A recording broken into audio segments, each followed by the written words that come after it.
O voto no Brasil não é propriamente obrigatório. Aliás, em 2014, nada menos do que 45 milhões de brasileiros aptos a votar não votaram em nenhum de nós aqui para deputado. E o que é obrigatório? Estar quites nesse país burocrático com a justiça eleitoral. E estar quites com a justiça eleitoral é de uma enorme simplicidade. No dia da votação você pode justificar a sua ausência por razão médica ou estar em outro domicílio eleitoral, basta apresentar até uma passagem de condução coletiva. Segundo lugar, você pode pagar uma multa de R$ 3,51 a perder de vista, em tempo largo. E por fim, por que nós, num debate que está aberto, tem polêmica, é vivo na militância do PSOL e na nossa própria bancada, nos trata de uma questão de princípio pétrea, vamos optar por manter o sistema atual, do voto como direito e como dever? Porque, por exemplo, um argumento sedutor e que tem seu lastro na realidade. Com o voto facultativo, não haverá mais curral eleitoral e compra de votos. A realidade, infelizmente, não confirma isso. Na República Velha do Brasil, também chamada de República dos Coronéis, o que avultava eram os currais eleitorais, o voto de cabresto, e não era o voto obrigatório. Hoje, nos Estados Unidos, que o DEM traz aqui como modelo para o voto dito voluntário, existe o chamado, o deputado Aleluia deve conhecer, street money. O que significa isso? O cabo eleitoral, que a nossa legislação vai continuar permitindo nessas quantidades inaceitáveis que adulteram o processo eleitoral. O cabo eleitoral tem uma função: conduzir os eleitores às urnas, às sessões. Eles são remunerados para isso e muito operosos. Naquela democracia em que metade da população não escolhe o presidente, os governadores. Por fim, eu volto lá atrás ainda, Jean-Jacques Rousseau, ele dizia que a soberania popular, lá no auge da Revolução Francesa, contra o poder absolutista, a soberania popular pressupõe a inteira liberdade do cidadão como servidor e escravo dos processos coletivos. Nós vamos propor aqui, em consequência do voto voluntário, o imposto voluntário também?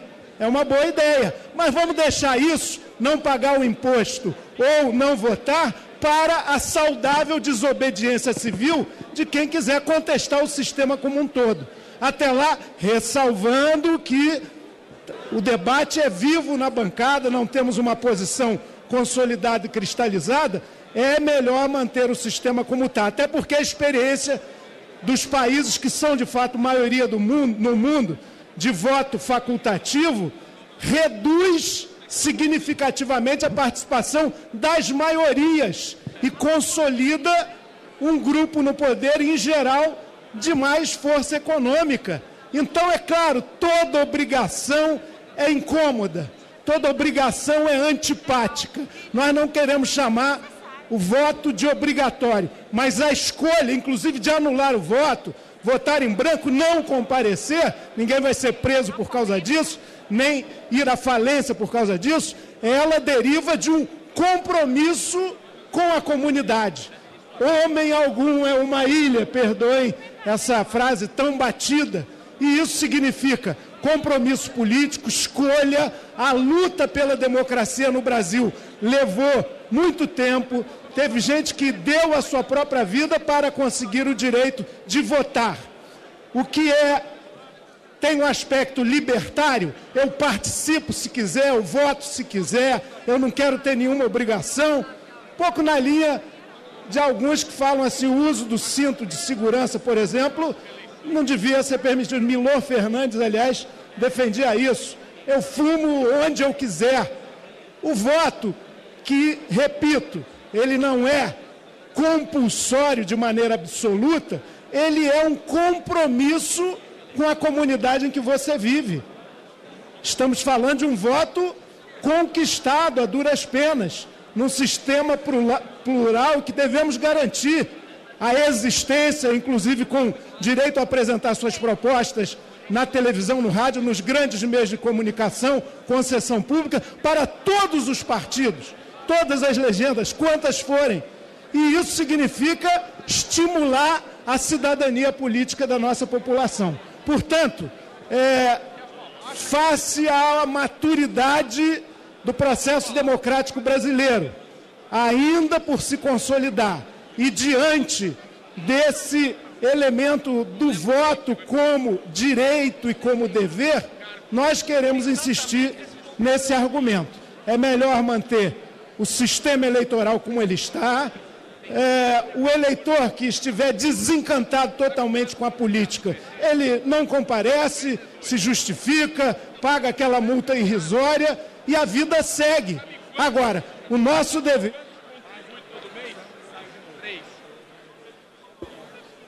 Nós que somos agentes públicos, é exatamente estimular o voto consciente, que não seja comprado, e ele pode ser comprado tanto sendo voluntário quanto sendo obrigatório. O processo político limpo, já há o crime de captação de sufrágio, já há a ficha limpa, ou seja, vamos aperfeiçoando o processo, até que possa chegar de fato o dia onde cada cidadão livremente vai votar ou não vote, mas, por enquanto, é uma medida importante para a consolidação da democracia brasileira, ainda tão frágil. Nosso voto é não, portanto.